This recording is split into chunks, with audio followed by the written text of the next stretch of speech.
Hello, good morning. I'm here with Francki DiFrancesco with Apex Home Loans. 20 years in the business. We are here doing our Ask the Loan Officer series. So we have questions for you, Francki. Hi. Hey, Mark, thank you so much for having me. I think this series is great. It's really helping a lot of home buyers. I know it's really educational, and I just want to thank you so much for having me today. I am so happy that you are here. We have some great topics today. Now, you've been around for a while. I moved to the city in '99 and started working over on 17th Street, and I think that you were over there in that area too. I was. I started out, in the nightclub industry. As a matter of fact, I used to have my loan applications behind the bar when people Yes. would come in to apply for a loan. That's how I first started out 20 years ago. Clearly, that's not the story any longer. I've been working with Apex the entire time. And I really love helping educate people and help them to try to feel empowered when they buy their home, to know what things to look out for. Absolutely. It's the basis of their finances. So it can be a really good investment, and that's why we're here. Let's talk a little bit. Let's get started. We try to keep this to 20 minutes. So let's get started on credit. For me, I know so many people in our community, and credit, your analogy that we spoke about earlier, is kind of like we're stripping the clothes off them, and it's just exposing them, and it can be an embarrassing part of the process. So for me specifically, if it's one of my friends that's buying real estate, then I don't want to know their salary. I don't want to know their credit score. And I give them to people like you to decide whether or not they're approved or not. And, we run with it there. You give me a number, or you tell me they need to work on some things, and we roll with it. So let's figure out a little bit about tips on credit from you. Well, that is really important. And they have that saying, knowledge is power, for a really important reason. And it's because it is, right? So when people want to look at their credit and they think they want to buy a home, the sooner they find out, the better. But of course, when we fear the unknown, right? We're a little scared. We don't know what's going to happen. Does getting my credit pulled hurt my score? What happens if, on top of looking to buy a home, I have too much debt? So I always say, find out from somebody you trust early on. And trust is obviously the key word. Make sure that when you find out about your credit score, that you ask follow-up questions, because some things about credit seem like they would work one way, but they actually work a lot against you. So one thing I notice, I talk to a lot of clients, and they'll say to me, well, I transferred all my balances to this one card because it has a lower rate. But actually, that could hurt your score, because it looks like you're high utilized on a high balance. So that doesn't look like there's a lot of room there to borrow more. And so your score may drop some. So again, it's not that I don't want people to get the best rates on their credit card debt, but finding out these things early on is so helpful. Also, Is it 30%, Francki? Is that the rule of thumb? 30% of whatever your limit is? Yes, you want to try to stay below 30% utilized, and also of your overall credit score, 30% of your utilization is how they judge the credit. So the Oh, other wow. thing is, people say, well, you know what? I don't need credit, so I have excellent credit because I've never used it. Well, that's really not accurate either, right? Because we can't judge what we don't know. So it's really important for us to help borrowers who think, even if they're not ready to buy for a year or 2 years, to find out, oh, you don't have a credit score? Let's help you and educate you so you can get a credit score. So you do open a trade line. A trade line is like if you were to apply for a Visa or a department store card. And then usually there's two types of credits, right? There's revolving credit, which is credit that goes up and down, like a credit card or a store card. And then there's installment loan. Those are car payments or student loans. You'd be surprised how many people will buy a car right before they bought a house. And so they look like they have a really short history of having that car payment, and that hurt their score. So if you think you're going to buy a home, remember that's the most important financial decision of your life, most likely. And so finding out that credit score and talking to a trusted advisor up front is paramount. Definitely the car or lease purchase comes up often.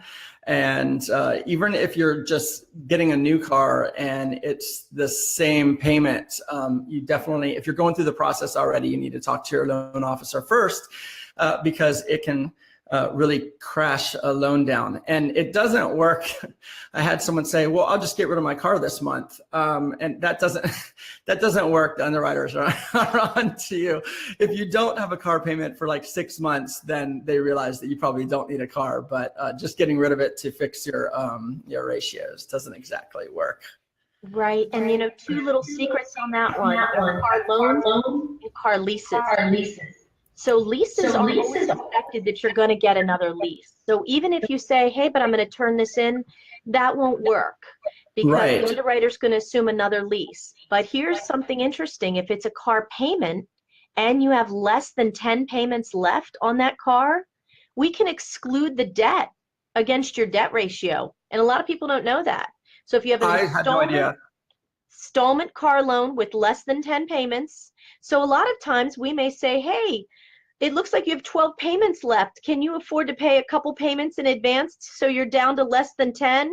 And now your debt ratio allows you to buy more home. And it's those kind of conversations that are so empowering to clients to help them buy more home.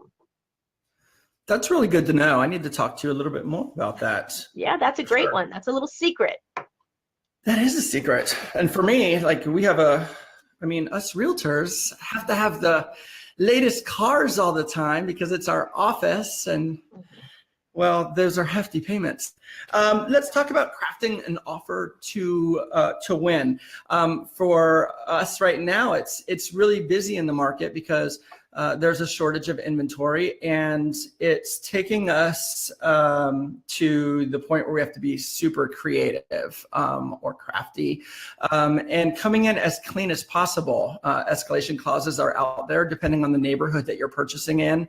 And sellers want to know that these people are fully qualified for a loan. And I think that's where you come in to make sure that we could win the deal. What tips of the trade you have for that? So that's another really good one. So you're right. In our market area, we know that we have a huge decline in inventory. And because of this decline, we find that there's constantly multiple bids on properties. By having all these multiple bids, unless you go through complete underwriting and have a complete loan commitment, I want some of those cookies in the background, by the way. So just letting you know that up front. But they just brought 10 boxes of Girl Scout cookies into the office. Oh, those are my favorite. So back to all seriousness. So there's this lack of inventory, and then in some market areas there aren't. But what's really, again, this is about helping buyers win offers, because nothing's worse than finding that home that really suits you and not being fully prepared. So one thing we will do is we'll do a full loan commitment where we'll actually do it a step better than just getting loan approval. We'll actually have the underwriter clear all the conditions on the loan, anything, a pay stub, a bank statement. So all that's needed is the contract and appraisal and some title work, and we can go to closing. And that's really key, because then you already know that you're completely approved, and you can worry about the other items in your life, such as your movers and things, because it's a stressful time to buy a house. And it always feels that way to all home buyers, no matter when the market is, whatever time. So, going through loan commitment's key. Yeah, being prepared is one thing. Then the emotions that come out as you're making that really big step. You know, you're buying the most expensive item of your lifetime, and that's what we're here for. Also, like sometimes we're the realtor and the loan officer, and then we're the person to, you know, the shoulder. Oh my gosh, am I going too fast? Did I buy too fast? You know, I found the place that I really love, but should I be making the offer right now? We get that a lot. Yeah, and it's really important to have that trusted team together, and that's what you were talking about, so that there are times when you can actually ask your lender, hey, I'm putting in an offer, would you mind calling this listing agent and letting them know just how great these buyers are? And you know, that goes a long way. When I make those phone calls in advance, it's this instant comfort level to hear we can close in 15 days if we really need to, because we've done all the heavy lifting up front. So that's the important part there. Definitely agreed, especially when it's so competitive right now. You have a couple products that I have not used, Home Ready and Home Possible. Do you want to touch on that and what makes that different, and why those are good products for people to use? Well, what I consider those products, and I think they're great, and I think every market should know about them, is we have a great loan program out there called FHA. And what's great about FHA is that it allows a 3.5% down payment. So you don't have to have a lot of skin in the game, right? You don't have to have saved for years and years to be able to buy a home. And a lot of times you can also get that money from FHA as a full gift from your family. So Fannie Mae and Freddie Mac reached out and they created two alternative programs, and they're really key for our market area because they only require 3% down, of which that can also be a gift, and it helps people to buy a home who could have mortgage insurance that can cancel off the loan later.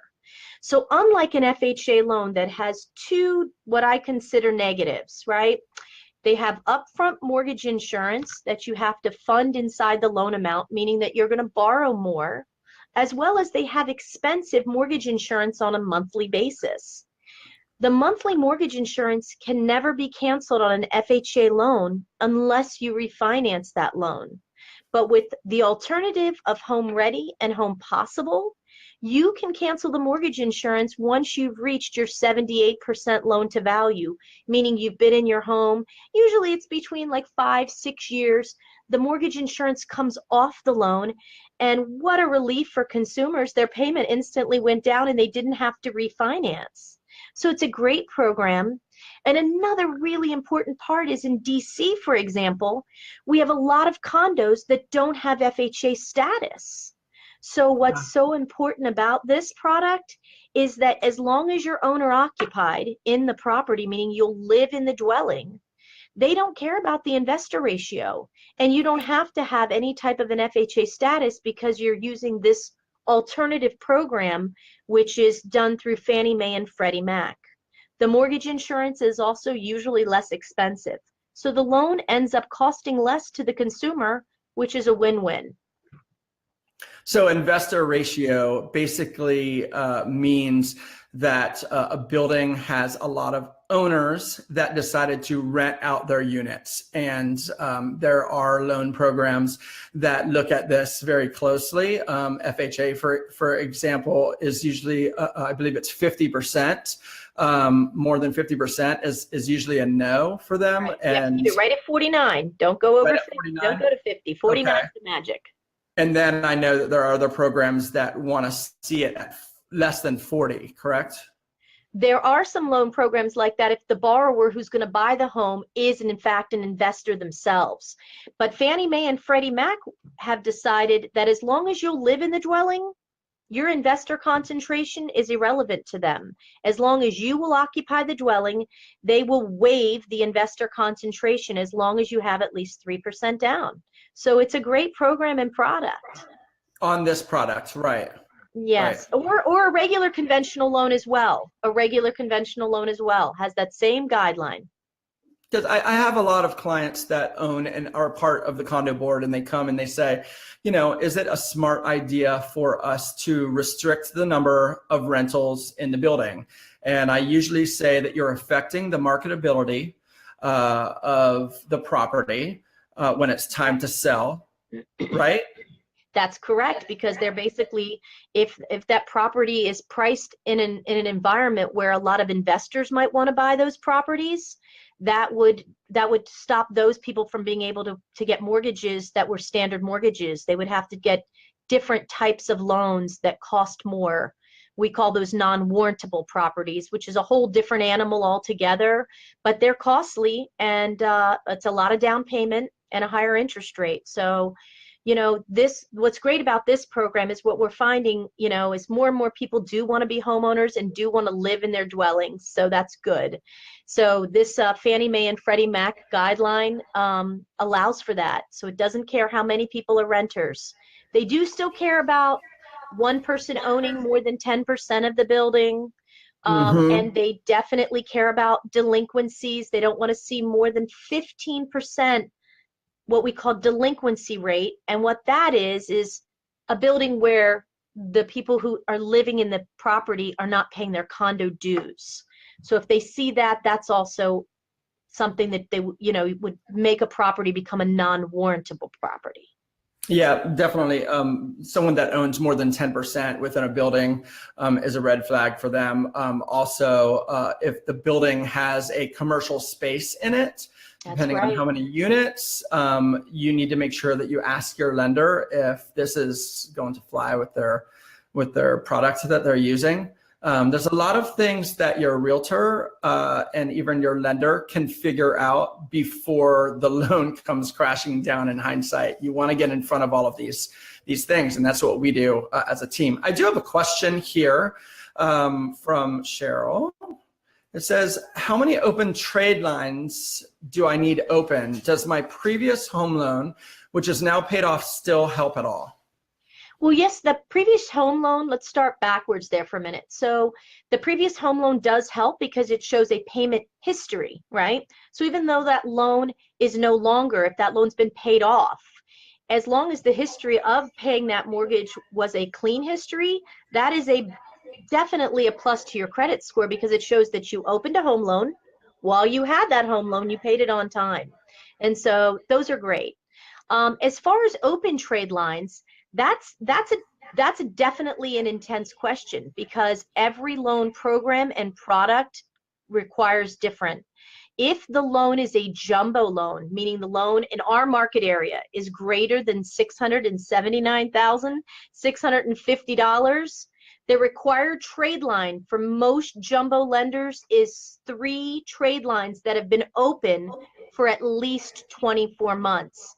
So they're looking at a car loan that you've had for a while, or another mortgage, or credit cards, or student loans, something that will show them that you have had credit that is still open, that you're paying on beautifully.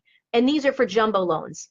Now for conforming FHA and conventional loans, those trade line requirements are much more lenient, and you don't need to have nearly that many trade lines. You can get a mortgage with 1 trade line on a conventional or FHA loan. As long as you have 3 scores or 2 scores, you're going to be okay. We do a lot of those here. You know, someone's, you know, new to buying, they've just gotten a job, they've just gotten out of college, they have 1 or 2 credit cards. We can help them. Definitely. I like it. Yeah. Thanks for joining us today, Francki. Thank you so much. This has been fun. Yeah, it was great. We're coming up on the 20-minute mark, so we like to keep it short and sweet. If anyone has any questions for us, Daniel Brewer, Realtor Daniel Brewer from Compass, is saying, hi, Francki, talk to you at 2:30. That just showed up.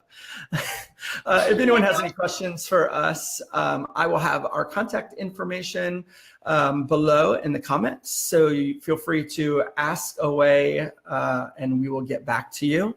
In the meantime, I'm Mark Rutstein with the Evan and Mark team of Compass. DCRealestate.com has all of the past episodes with our lenders on there. And everyone make it a great Friday. Thank you, Mark. Bye, Francki. Bye-bye. Take care.